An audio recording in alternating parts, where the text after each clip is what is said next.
Hello, I'm Dr. Craig Escude. Welcome to Medical Monday.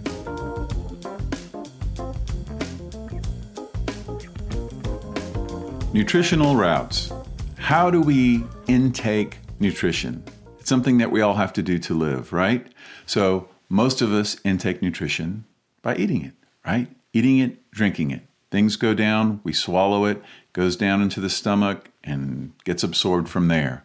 But some people with intellectual and developmental disabilities have trouble with the swallowing mechanism. They aren't able to intake enough, or they aren't able to intake things safely to maintain adequate nutrition status and not to get into trouble with things like aspiration. So sometimes we have to bypass the stomach, and there are different types of tubes that can be used. So one of them is called a PEG tube, which stands for percutaneous endogastrostomy tube. So it goes right into the stomach, the gastric part, right? Okay, so you can use that tube to put nutrition and fluids and medications in, and it bypasses that swallowing mechanism if a person is having trouble because they're aspirating into their lungs and it's dangerous to eat. So there's that type of tube.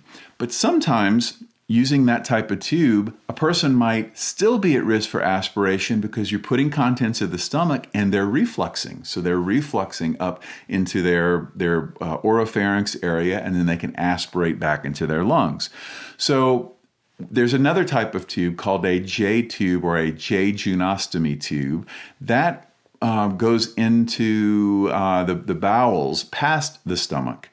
And if you put nutrition in that way and fluids in that way, then it's not going right into the stomach, so it can't be refluxed back up. Okay, so that's a different type of tube that can be used. Now, in people who have severe reflux, so much to the point that even if you have this J tube, so you're not putting things in the stomach, but they're still refluxing because they have just their natural, acids that they produce in their stomach and fluids that they produce in their stomach. They're still refluxing so much that it still goes back into the oropharynx. So there is a procedure that can be done called a Nissen fundoplication, which is a surgical procedure that can help almost make a little kind of a band around the top of the stomach and the esophagus area to help prevent reflux.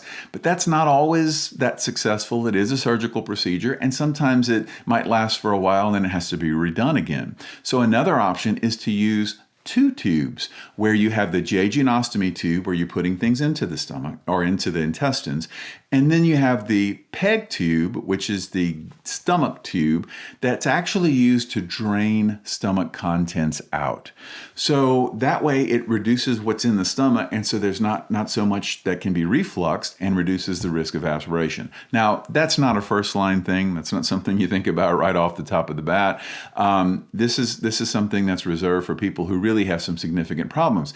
But I've used it several times in my career in different people, and it has drastically improved their quality of life because it reduced this risk of aspiration. Now, when you use this type of system and you're draining stomach contents, you have to think about that this is kind of like the person's continually throwing up, right? So you're losing fluids and you're also losing potassium, so that has to be replaced, and you have to monitor that. So anyway, those are just some just a brief summary of some of the different types of tubes that are out there and the different times that you might want to use them.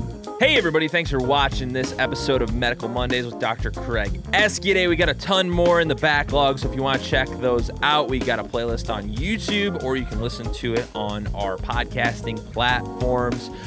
We just want to make a quick note that Friends for Life is currently hiring, so if you'd like to come work with us here at Friends for Life, head over to friendsforliferc.com, go to our employment page, fill out the form, and we'll get back with you soon. And we also have a new show airing now called Nursing in No Time, kind of as a compliment to these Medical Mondays. So if you'd like to check that out, also available on our YouTube channel. And as always, you guys can check out the Friends for Life podcast and our midweek minis. So thank you for watching. We'll see you next week.